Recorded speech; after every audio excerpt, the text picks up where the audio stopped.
नमस्कार, एफएडो जंक्शन में आपका स्वागत है। मैं हूं डिम्पी कालरा। खैर, आज के लिए दिन ऐतिहासिक है क्योंकि आज चंद्रयान 3 चांद पर लैंड कर जाएगा और उसकी सीधा तस्वीरें आप टेलीविज़न स्क्रीन पर देख पाएंगे। आज पूरा देश इसकी वेट कर रहा है, लेकिन ठीक उससे पहले मार्केट भी आज ऐसे ही लग रहा है कि कुछ शायद वेट करने के मूड में है कि कहीं ब्रेकआउट, कहीं ब्रेकडाउन्स कहीं मिल जाए तो उसको वो अटेम्प्ट करें। फिलहाल एक टाइट रेंज के अंदर कामकाज करते हुए दिख रहा है। हम आपके सामने सारे के सारे लेवल्स लेके आएंगे। आज के हमारे मेहमान हैं राहुल शर्मा, उनसे हम करेंगे बातचीत। काफ़ी दिनों बाद फिर से हमारे साथ जुड़े हैं, उनसे हम जरा बातचीत करके समझेंगे कि निफ्टी, बैंक निफ्टी, अलग अलग स्टॉक्स पे करना क्या है। से आपको पहले एक काम करते हैं, रिपोर्ट कार्ड दिखाते हैं। कल के हमारे मेहमान का प्रशांत सावंत थे, कल हमारे मेहमान, उनका रिपोर्ट कार्ड, फिर राहुल जी से कनेक्ट करते हैं आपको।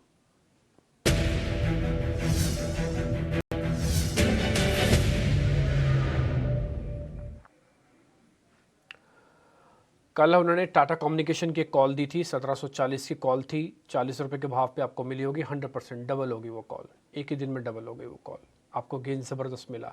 कल बीएचएल हमने इसी कार्यक्रम में डिस्कस किया था 12 बजे, 103 रुपये के रेट पे। आज आप रेट जाके चेक कर लीजिए, कल की क्लोजिंग चेक कर लीजिए, 7% का गेन बीएचएल से आपको मिला। तो दोनों के दोनों शेयर सुपर हिट साबित हुए और अब रॉयल रियल्टी के अंदर भी करीब 1% का गेन आया। सेलेक्टिव स्टॉक्स हम डिस्कस करते हैं। सिलेक्शन वाले स्टॉक्स का हाल आपकी स्क्रीन पर है कि शानदार रिटर्न आपको मिल जाता है। इसलिए हमारी कोशिश ये है, और शोज़ क्या होते हैं, शेयर बताते हैं, हमारी कोशिश होती है शेयर गिरा दिए जाएं, लेकिन जो बच जाए वो असल में नीरा सोना होना चाहिए और वो आपके काम आएगा, आपके पोर्टफोलियो बनाने के, आपके स्विंग ट्रेड के, आपके इंट्राडे के काम आ सकता है। तो ये एक शानदार रिपोर्ट कार्ड हमने आपके सामने प्रशांत सावंत का रखा। दोनों कॉल्स उनकी सुपर हिट हुई, टाटा कम्युनिकेशन और बीएचईएल। अब राहुल जी से कनेक्ट होने का समय आ गया है। राहुल जी, शुक्रिया पहले तो समय देने के लिए, अच्छा लग रहा है आपसे बातचीत करके। सर, टाइट रेंज में फंसे हुए हैं निफ्टी के, 19,300 भी ब्रेक नहीं कर रहा, 19,450 500 के ऊपर भी आके नहीं टिक रहा। इतनी टाइट रेंज में इंडेक्स वाले तो काम नहीं कर पा रहे हैं, और टिपिकली जो इंडेक्स देख के काम करते हैं ना, उनसे भी सौदे पकड़ने में थोड़ी मुश्किल हो रही है। तो जरा इंडाइसिस के बारे में बताइए कि निफ्टी और बैंक निफ्टी पे इस समय करें क्या। निफ्टी पे तो बकायदा 10 पॉइंट का डिस्काउंट आ गया है सर।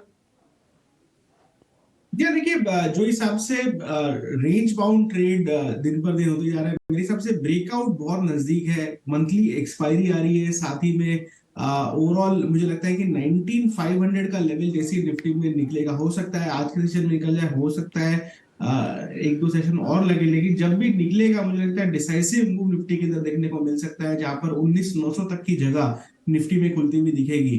देखिए, लास्ट वीक निफ्टी ने जब 2,500 का जब लो बनाया, तब फ्रेश शॉर्ट्स एफआईएस की तरफ से देखने को नहीं मिले थे। इनफैक्ट उन्होंने शॉर्ट्स कवर किए थे। तो मेरे हिसाब से डाउनसाइड जो है निफ्टी के अंदर लिमिटेड है। 19,250 का एक तरह से बेस बन चुका है। मल्टीपल बार हमने पहले 19,295 का लेवल था, उसके बाद 19,250 के आसपास दो बार हमने बॉटम बनाया और निफ्टी ने वहां से बाउंस देखा ले है। लो तो चार। मेरे हिसाब से बैंक निफ्टी जो सबसे बड़ा प्रॉब्लम था, वहां पर एक तरह से सेलिंग जो है वो रुक चुकी है, और यहाँ पर कोशिश हो रही है कि बैंक्स के अंदर एक तरह का रिसरेक्शन हो।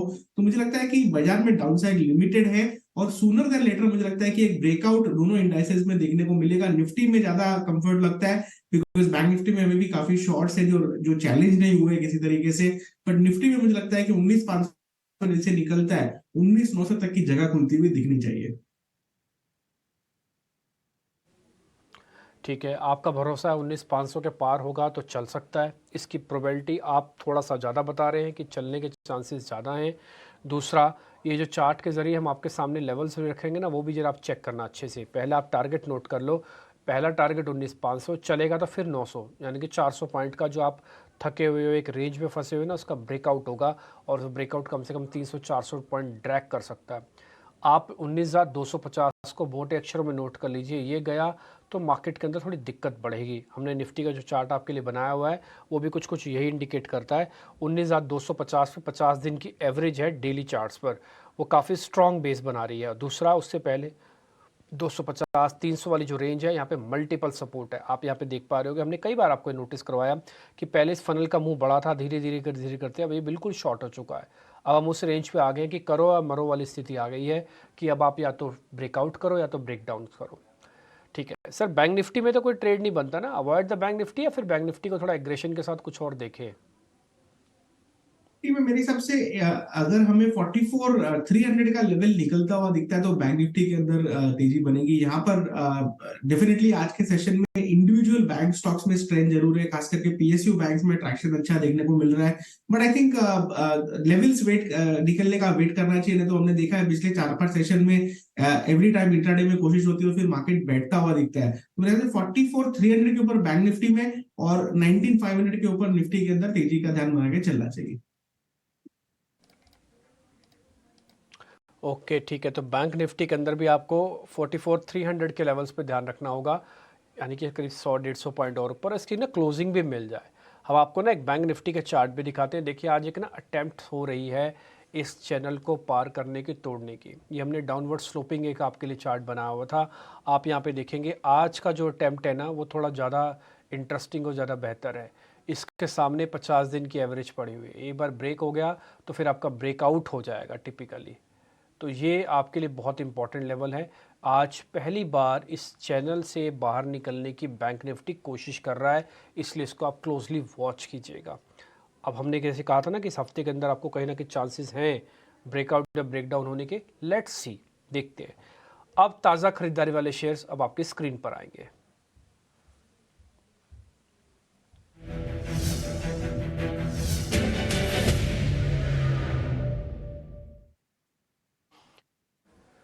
राहुल जी, दो शेयर हमने चुने हैं जहाँ पे ताज़ा खरीदारी हो रही है। पहला है हेवल्स का जो कि करीब 2.25% ऊपर है, और दूसरा है इंडियन होटल्स का जो भी 401 पे आ गया, 400 का लेवल पार करने पर, और ये 3% ऊपर है। दोनों शेयर्स को चेक कर लो, कहीं ट्रेड बनता है तो बताइएगा।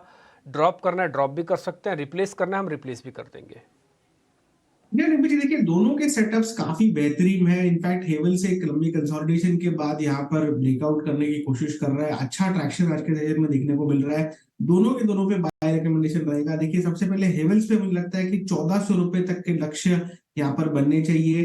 1300 रुपए का स्टॉप लॉस लगाइए, 1400 का पहला टारगेट रहेगा। और जहां तक मेरे हिसाब से इंडियन होटल्स की बात है, इंडियन होटल्स में सेटअप और भी ज्यादा मजबूत है क्योंकि स्टॉक ऑलरेडी अपने लाइफ हाई पर चल रहा है। और इनफैक्ट पिछले जो 1.5 महीने के कंसोलिडेशन के बाद अब ये निकला है, मुझे लगता है कि अगला पड़ाव जो है तकरीबन 440 तक का यहाँ पर बनता हुआ दिखेगा।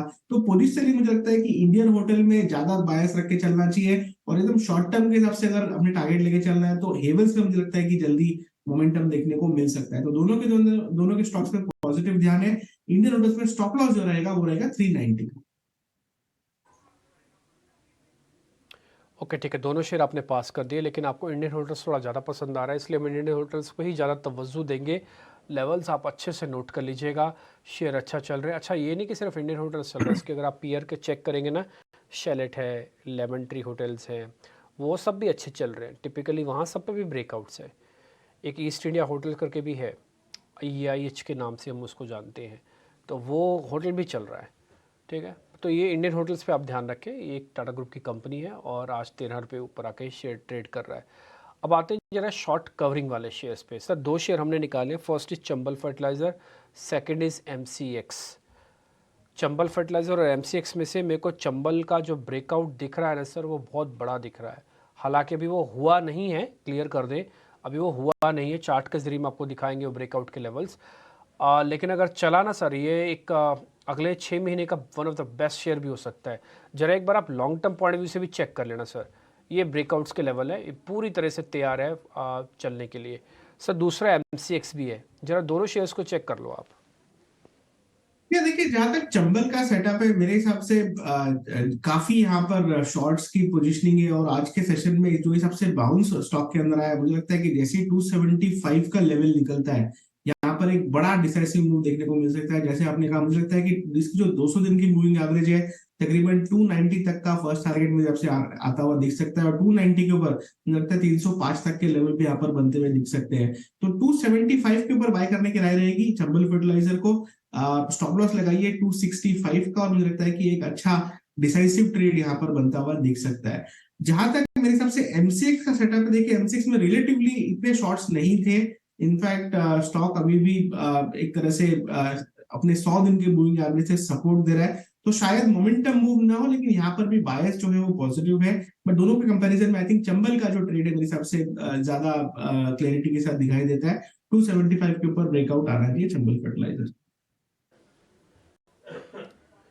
ओके ठीक है, चंबल फर्टिलाइज़र के लिए थोड़ा सा आपको वेट करना पड़ेगा, बस ज़्यादा नहीं है। ये सिर्फ आपको बता रहे हैं कि 274-75 एक बार पार हो जाए क्लोजिंग बेसिस पर 5 रुपये की गुंजाइश है। जितना आज चला ना इतना और चल जाए, यानी कि 2% और चल जाए, फिर आपको बड़े टारगेट्स मिल सकते हैं। चार्ट के ज़रिए हमने आपको क्लियर भी किया हुआ है कि दबा हुआ शेयर है, और ये ऐसा नहीं कि इस साल का है, ये 2023 का चार्ट नहीं है। ये मैं आपको जो चार्ट दिखा रहा हूँ ये जुलाई टू अगस्त तक का है अब, यानी कि ऑलमोस्ट 1 साल हो चुका है पूरा। इस 1 साल में डाउनवर्ड स्लोपिंग से अब ये निकलने की अटेम्प्ट लेगा, अभी तक तो फेल हो रही है। इसलिए 75-76 का लेवल पार हो जाने दीजिए। अभी कुछ दिन पहले भी 75-76 गया था, वहाँ से फिर नीचे आ गया। तो इसलिए जब तक कंफर्मेशन ना मिले सौदे के अंदर आइएगा नहीं। कहने को 5 रुपये हैं, लेकिन आपके 50 रुपये को ख़त्म कर सकते हैं 5 रुपये। बी अवेयर, सावधान रहिएगा। 265 का स्टॉप लॉस भी रखना आपको। MCX पे सौदा है बट उतना मज़ा नहीं है। एक छोटा सा ब्रेक कर लेते हैं, फटाफट से मंदी वाले शेयर स्क्रीन पे लेके आइए।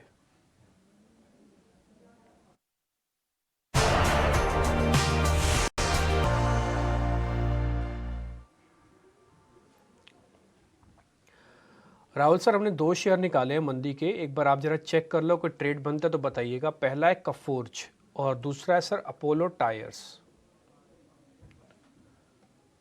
दोनों स्टॉक आइडियाज में है। मेरे हिसाब से कोफोर्स को मैं अवॉइड करूंगा, बिकॉज आईटी का ओवरऑल अंडरटोन जो है वो बुलिश है।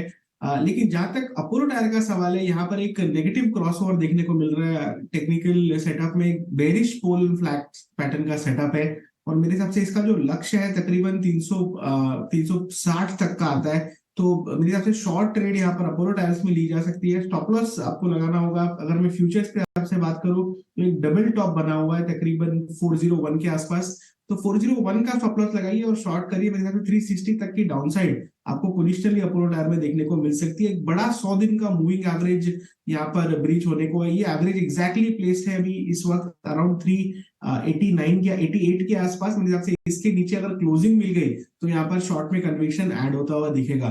तो शॉर्ट के हिसाब से अपोलो टायर में मेरे हिसाब से एक अच्छा बेरिश सेटअप यहाँ पर बनता हुआ दिख रहा है। ये जो भी आपको मैं चार्ट भी दिखाऊंगा स्क्रीन पर, ये अपोलो टायर्स के ही हैं, और आप ज़रा इसको नोटिस भी कीजिएगा और लेवल्स अच्छे से पहले नोट कर लीजिए। 360 का टारगेट है, 401 का एक स्टॉप लॉस आपको रखना है। अब मैं आपको बताता हूँ कि क्यों अपोलो टायर्स की प्रॉब्लम क्या हो रही है। पहला, सर ने आपको डबल टॉप बताया, डबल टॉप आपको ऊपर दिख गया होगा। ये डबल टॉप फेल हो जाता अगर ये एवरेजेस के नीचे नहीं आता। ये फेल भी हो जाता है, ऐसा नहीं कि ये बन गया डबल टॉप तो ज़िंदगी भर टूटेगा नहीं, टूट जाता है ये, लेकिन अभी एवरेज के नीचे आने पर ये चपेट में आके फंस गया। अब होता क्या, नियम ये कहता है कि अगर 50 दिन की एवरेज ब्रेक हुई है तो 200 दिनों की एवरेज को चेस करती है, वहाँ तक पहुँचती है वो। तो 200 दिनों की एवरेज यहाँ पे लगी हुई है, और यहाँ और इसमें काफ़ी फ़र्क है अभी भी। एक और पॉइंट, आप इस शेयर की स्ट्रेंथ को भी चेक कर सकते हो कि ताकत कितनी थी। इसने कभी भी अपनी 50 दिन की एवरेज को ब्रेक ख़त्म ही नहीं किया, मतलब तोड़ा ही नहीं था, और एक गैप मेंटेन करके चल रहा था 50 और 200 दिन की एवरेज का। अब उस गैप को फिल करने का समय भी आ रहा है, इसलिए इसके अंदर शॉर्ट के चांसेस बन रहे हैं। ऊपर से डबल टॉप, एवरेजेस का ब्रेकडाउन है, शेयर थोड़ा फटीक में थक गया है ऐसा लग रहा है। राहुल जी ठीक है ना, आप यही बात तो शायद नोटिस करवा रहे होंगे। जी हाँ बिल्कुल, मुझे एकदम सही पकड़ा आपने। बिल्कुल। अब राहुल जी आपकी जरा ट्रेडिंग कॉल्स मेरे को बता दीजिए, फिर समय बचेगा तो मैं 2 शेयर और पता करूंगा आपसे। जी हाँ, देखिए सबसे पहला जो ट्रेडिंग कॉल है वो है रिलायंस इंडस्ट्रीज में। पिछले 10 दिन में तकरीबन 68% इसका कंबाइंड ओपन इंटरेस्ट ऊपर गया है। ये 12 महीने में one of the sharpest rise है रिलायंस के काउंटर में। दूसरा, इसका जो पुट कॉल रेशियो है वो लोवेस्ट लेवल पर है 0.37, जो कि 12 महीने के लोवेस्ट लेवल पर है। तो काफी एक तरह से स्टॉक जो है डेरिवेटिव्स के डेटा के हिसाब से काफी यहाँ पर एक पोलरिस्टिक व्यू आता हुआ बन रहा है। टेक्निकली 20 दिन का जो मूविंग एवरेज है उसको कई बार तोड़ने की कोशिश की गई है अगस्त महीने में, लेकिन सफल नहीं हुआ है। मेरे हिसाब से यहाँ पर एक रिलायंस में एक्सपायरी के पहले एक बड़ा मूव आता हुआ दिख सकता है। 2650 तक के मुझे लगता है कि टारगेट्स यहाँ पर टेस्ट होते हुए दिख सकते हैं। 2475 के क्लोजिंग स्टॉप लॉस से बाय कीजिए। और मुझे लगता है कि निफ्टी का जो एक ब्रेकआउट कराने में आई थिंक रिलायंस यहाँ पर अहम भूमिका निभा सकता है। तो रिलायंस में हमारा पहला ट्रेड लॉन्ग की तरफ है। दूसरा जो है वो हमारा आईटी में है। एलटीटीएस का सेटअप यहाँ पर काफी प्रोमिसिंग लगता है। इनफैक्ट एलटीटीएस में एक तरह से जो मिड कैप आईटीज है उनमें सबसे अच्छी स्ट्रेंथ बनी हुई है। मुझे लगता है कि तकरीबन 4800 तक के पोजीशन टारगेट एलटीटीएस में आते हुए दिख सकते हैं। 40 to 50 के स्टॉप लॉस से बाय करने की राय रहेगी। दोनों पोजिशनल ट्रेड्स है और मुझे लगता है कि दोनों के अंदर अच्छा अट्रैक्शन आने वाले सेशंस में देखने को मिल सकता है। तो रिलायंस और एलटीटीएस ये दो हमारे टॉप पिक्स हैं। बिल्कुल, बहुत ही शानदार आपने बताया सर। एलटीटीएस कल ही हमने दर्शकों के सामने रखा था और ब्रेकआउट का कैंडिडेट भी बताया था, दिखाया भी था, चार्ट्स पे प्रूव भी किया था। आज आपने भी चुना है तो हमारा हौसला बुलंद हो गया। अब हमको लगता है कि yes we are on the right direction. जो हम सोच रहे हैं आपने उसको ऑथेंटिकेट कर दिया। बिल्कुल ठीक कह रहे हैं सर आप भी। 4800 तक के लेवल्स आपको एलटीटीएस के अंदर मिल जाने चाहिए और 4250 का भी आप एक स्टॉप लॉस रख सकते हैं। दूसरा शेयर होगा वो रिलायंस इंडस्ट्रीज़ का है 2650 के टारगेट के लिए। इसके अलावा इंडाइसिस पे जो व्यू सर ने दे दिया आप उसको अच्छे से नोट कर लीजिएगा। कल राहुल जी का हम रिपोर्ट कार्ड आपके सामने रखेंगे। आज जो शेयर डिस्कस हुए हैं जिसका स्टॉप लॉस टारगेट हमको मिला है, सिर्फ वही ही शेयर रिपोर्ट कार्ड के अंदर कल जाएंगे। राहुल सर बहुत बहुत शुक्रिया, थैंक यू वेरी मच समय देने के लिए, थैंक यू। आज बातचीत करने के लिए। फिलहाल इस कार्यक्रम से भी इतना ही, नमस्कार।